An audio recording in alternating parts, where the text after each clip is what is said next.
Thank you all for joining us today. I would like to welcome everybody to L2B Aviation's Global Aviation News live stream with Maria Fernanda Redondo from Nassau Abogados, our L2B member in Costa Rica. Welcome, Maria. Thank you so much. We're happy you joined us today. Thank you, Tracy, for the time. Today, we're going to examine the approval and entry into force of the new regulations to the General Customs Act in Costa Rica. The act includes crucial amendments applicable to aviation, such as the carriage of cargo, import of company material, and AOG events. But first, I'd like to tell you a little bit more about Maria. She's experienced in customs, aeronautical, and maritime law, and expertise in aircraft and ship, temporary importation, registration, and regulatory compliance. She provides legal advice to airlines, shipping companies, and businesses in customs special regimes like free trade zones. Welcome, Maria. Thank you for joining us. Now, I thought Costa Rica was all about zip lines and tourism and tree houses, but apparently we have cargo as well. Tell us more about that. Thank you, Tracy. Well, yeah, definitely we are more than tourism, which is a big part of our industry and business in Costa Rica. But first, let me introduce you the importance of international trade in Costa Rica, especially air cargo. According to data provided by the Civil Aviation Authority of Costa Rica, during 2022, the San Jose Airport received an approximately of 20,742 cargo operations, representing an approximately of 101,000 metric tons of cargo. And currently, there are more than 29 airlines operating in Costa Rica through regular flights, non-regular flights, or charter operations, being that air cargo operations are significantly important for our country, especially the development in our country of the medical, technological, and manufacture industry, as well as perishable cargo operations. It causes that the air cargo operations are important for our country and it continue growing. Given the relevance of air cargo, the reforms of the general customs legal framework are particularly important for our country. And today I would like you to share you some thoughts about these changes and how these changes may be an opportunity or challenge for the aviation industry in our country. You know that customs regulations have a direct impact in the aviation industry, starting from the Chicago Convention, which states that the aircraft on a flight to, from, or across a contracting state shall be admitted free of duty. Other supplies such as fuels, lubricant oils, spare parts, and onboard supplies shall be also accepted free of duty unless they are unloaded of the aircraft and they will be custom controlled by the authority. For that reason, it is very important that airlines know about the customs regulation. Another example where we see customs regulation in the aviation industry is regarding the air transport agreements known as ATAs, which usually includes provisions related to how to treat company material. Usually, those air transport agreements includes tax exemption or customs exemption for the introduction or import of company material. So today, I will summarize that the customs regulation in Costa Rica rules, among others, aspects such as the treatment of company material, spare parts, import or state of aircraft, cargo transported by air, and in a smaller percentage regarding passengers, their luggage, their merchandise other than luggage, and the obligation the passenger has to declare cash equal to or in excess of $10,000. In this talk, in this conversation, I will focus especially on air cargo and not related to passengers' obligations because the new customs regulation impact those areas. You know that once I heard that air cargo was the ugly duckling in the aviation industry because heavy lift cargo, dirty, and wet packages were not as attractive or classy as business or first class for passengers. However, during COVID, it was visible how cargo represented a valuable and important business for airlines, especially when the transportation of passengers during COVID was almost zero. Certainly, air cargo represent a special service in which logistic parties participate, such as freight forwarders, cargo agents, customs brokers, airlines stations at origin or destination, warehouses, among others. So, what should we know, or what airlines need to know about the new regulations? I would like you to give you a context of where we are now, as well as the main opportunities and challenges for the cargo aviation in our country. As you know, or you may know, Costa Rica belongs to the Central American Customs Union, and regional regulation it's applicable for Costa Rica, Guatemala, Honduras, Nicaragua, and El Salvador. On May 1st, 2021, the new Central American Customs Code and its regulation enter into force in our country. This regulation is usually known as CAUCA and RECAUCA, and some important changes related to terms, procedures were incorporated in our customs system. Then, on June 29, 2022, the reform of the General Customs Act entered into force, and changes were made to the domestic law to adapt from the regional regulation. The General Customs Directorate promote a reform seeking to establish a simpler and safer customs system that's worked jointly with the customs control that is necessary. One of the biggest achievements and changes in which carriers' activity it's directly impact is that now the customs regulation changed the treatment on overage or shortage of cargo as well as partial shipments. This is very important because it includes penalties and fines. Even if the law entered into force last year, the regulation of such law entered into force this last June 15, 2023. This one was the most expected regulation because it contains specific rules regarding procedures, requirements, and obligations of the parties involved in the logistic change. As said, the new regulation entered into force this last June 15, so it's new for authorities, for carriers, and all the parties involved, as I said. So this new regulation, it's a very complex and vast text. However, I would like to summarize and talk to you about the three changes which I consider are the most relevant to the aviation industry.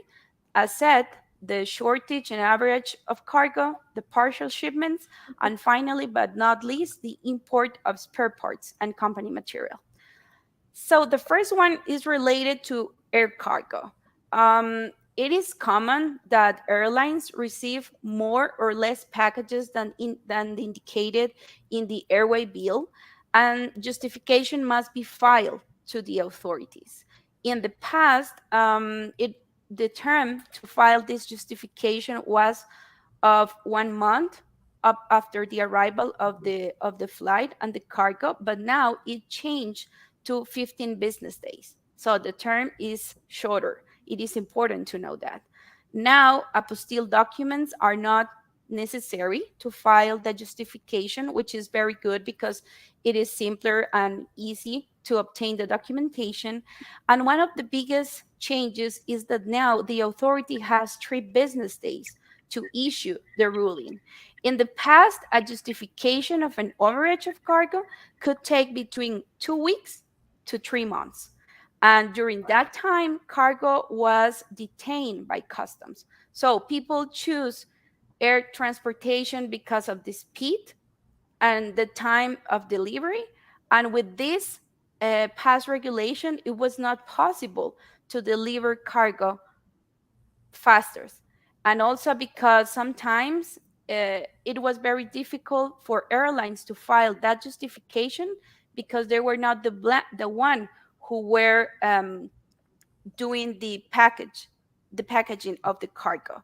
A great advance, it's about who has the obligation to file that justification. As I said, in the past regulation for cargo, air cargo, the only one authorized to file the justification was the airline. So even though the mistake, the cause of the overage was not because of the airline, it was the only one who was authorized to do that. So it was like filing a justification blind because it was another party who caused the overage or the shortage. So since the new regulations allow other than airlines, such as exporters, consolidators, consignees, to file that justification, it is extremely important because the new regulation established a fine equivalent to the amount of the goods because of that uncompliance, and with the possibility to double the fine in case of recidivism. So right now, the other parties can file the justification in case of an overage or a shortage of cargo, um, as well as the time by the authority to issue the ruling. It is very important because right now they have 3 business days to issue the ruling. Of course, that's more accurate according to the aviation needs. Another change that I would like to point out is regarding the concept of partial shipments. As the overage and shortage of cargo, the partial shipments are useful in the cargo operations. They are part of the air operations, and it is globally known that air shipping is the fastest mean of transportation with respect sea and land transportation. So people paid for the speed, people paid for the delivery of the goods. With the past regulation, partial shipments were considered as a type of overage or shortage of cargo, meaning that it could take an approximately of 1 week to release a cargo due to partial shipments. Right now, the new regulations define the concept of partial shipment. It defines as the packages associated with the same master airway bill that due to air operation must be transported in 2 or more flights arriving in the territory in fractions. So the biggest advantage is that right now the authority and the custom regulation recognize that the partial shipments are part of the normal air operation and it was not an exemption. The parties involved, this is very important because the parties involved in all the logistic change must know about the customs regulation in the place of destination, for example, Costa Rica. Why? Because it is important to know the regulation to minimize fines, penalties, detentions, or delays at customs borders. And by parties, I don't mean only the airlines. There are others involved who has a crucial participation in all the logistic change. For example, freight forwarders and cargo agents who are the ones who cut the airway bill or issue the airway bill. With the information that it's included in the airway bill, the airline subsequently will transmit the information to the informatic custom system in Costa Rica. So for that reason, it is very important that all the parties involved know about how to treat overage of cargo or partial shipments as well. And finally, in my opinion, the biggest achievement for the aviation industry in Costa Rica is the establishment of temporary category, a new category for a temporary import regime for parts and spare parts for international transportation aircrafts without the need to render a guarantee. So the past regulation was outdated on this regard. It obligating airlines to conduct temporary imports for each shipment, rendering a guarantee equivalent to the amount of duties. So, for example, in case of a temporary import of an engine, the guarantee will be of a very high amount of thousands and thousands of dollars. Unfortunately, either for preventive maintenance or aircraft on ground events, AOGs, the process to render a guarantee was so time consuming for the airlines. I don't know why, but usually An AOG occurs on Fridays or holidays where banks are closed. So it usually could take more than a week to complete the custom clearance of such spare part. Practically, it was so complicated that at the end, the airlines decide to pay customs duties for the spare parts, even if they shouldn't, because they need to have the aircraft airworthiness again. So, unfortunately, lots of airlines have paid thousands of dollars on customs duties because the regulation was not according to the needs of the industry in terms of flexibility and time of resolution. And after a big fight, I could say that the new regulation allowed to import spare parts of the aircraft under a temporary regime without rendering a guarantee in which the merchandise can remain in the country for up to 1 year. Right now, it's taking between 1 day to 3 days to obtain the authorization. So, in case the merchandise is used, an affidavit will be required to conclude the import. And in case the merchandise is not used, well, the airlines must do a re export of such merchandise within the term given. The import of spare parts and attending AOG events in Costa Rica has been a headache to airlines in the past because of the reasons I said. In general, our regulation was complex and outdated, causing delays and uncertainty how to treat the import of high value goods, such as jeans, and preferring most of the time to pay taxes, even when they are supposed to be tax exempt. Another recommendation for airlines is to review whether their state has signed an air service agreement or air transportation agreement with Costa Rica, because usually it has provisions related to the exemption of customs duties for spare parts and company material. So, company material such as blankets, um, company materials such as the tags, the tickets, paper, and at the end, it is money for the airline. So, as I said, for me, that's the biggest achievement uh, that we would be able to see the changes in the customs regulation. But in general, I must say that it is very important and fundamental that the aviation industry is involved to guarantee that the new norms responds to the principles of smart regulation. The participation of the industry is crucial to inform authorities and parties involved about the nature and the needs of the business. If not, the likely result is a regulation that does not consider the particularities of the aviation industry, and therefore it could represent a major challenge for the industry.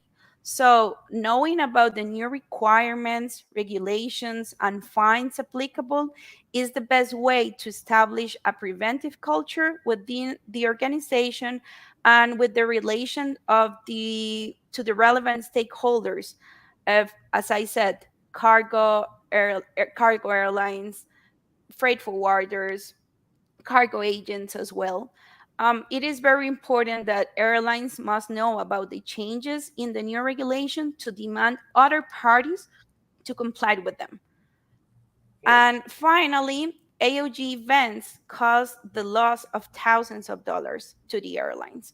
Therefore, the quicker the aircraft can be flying again, the fewer the losses. In this sense, having a good advice on how to manage the import of such parts can represent time and cost saving for the airlines. Additionally, knowing whether international treaties in place establish exemption for common material may represent also an important saving per year for the airline. Finally, well, I try to put in a nutshell a very complex regulation regarding the new customs procedures, fines, obligations for carriers and logistic parties. There is a lot to cover in the new regulation, and I want only to give you an overview of such changes. But if you have any questions on want more information about these new regulations, feel free to email at my email address, which is in the screen, and we will be very glad to help you. Thank you very much for to L2B for allowing me, to participate in this live stream, and I'll be very glad to participate in others. Thank you very much, Tracy. Now, this was really interesting to me, Maria. We had talked on the kind of our early calls about some statistics, and I'm not sure you mentioned these. If you did, I missed it. But that there are 20,742 cargo operations in Costa Rica, representing 101,000 metric tons of cargo. Is that correct? Yes, it is correct. And this is only for San Jose Airport. Oh, The second one, the second airport we have in Costa Rica is the Liberia Airport, located in the Pacific coast of Costa Rica. That airport has also cargo operations in a less percentage because the airport right now is not adapted fully for cargo operations. However, airlines usually use their bellies on passengers' flights to transport cargo. Right now, the Guanacaste Airport doesn't have fully cargo carriers, but they also have cargo. So this data does not include Guanacaste. It could be more. that's, I mean, that seems like a lot to me for, I mean, that's a thriving cargo business for Costa Rica. Yeah, that's So correct. thank And you. also, No, go ahead. Go ahead. no. What I was gonna say is that it continue growing. So as I said during COVID, the cargo operations increase in Costa Rica. We have had events, for example, that the border at Nicaragua is closed. So some cargo, when that occurs because of political issues, they move cargo from Central America to Costa Rica by air as well. Oh, that's interesting. We should have had a little map so people could kind of see how Costa Rica was situated in the middle of all that. So, thank you so much for your time today. It has been wonderful. Again, Maria is with Nassar Abogados, who is our L2B aviation member in Costa Rica. They also have offices in a couple of other countries: El Salvador, Nicaragua. I wish I could list them all. I'm sorry. Anyway, if you are interested in All learning Central more, America. Central America. You may visit their website at nassarabogados.com. They are a member of L2B Aviation, which is a network of attorneys around the globe, created of attorneys who specialize in aviation. So if you are in need of an attorney in a foreign jurisdiction, you can visit our website, l2baviation.com, and see if you can find somebody that you need in the jurisdiction you're looking for. So thank you very much for joining us, Maria. It was a pleasure, and we'll see you again soon. Thank you, you too. Thank you. Have a good day to all.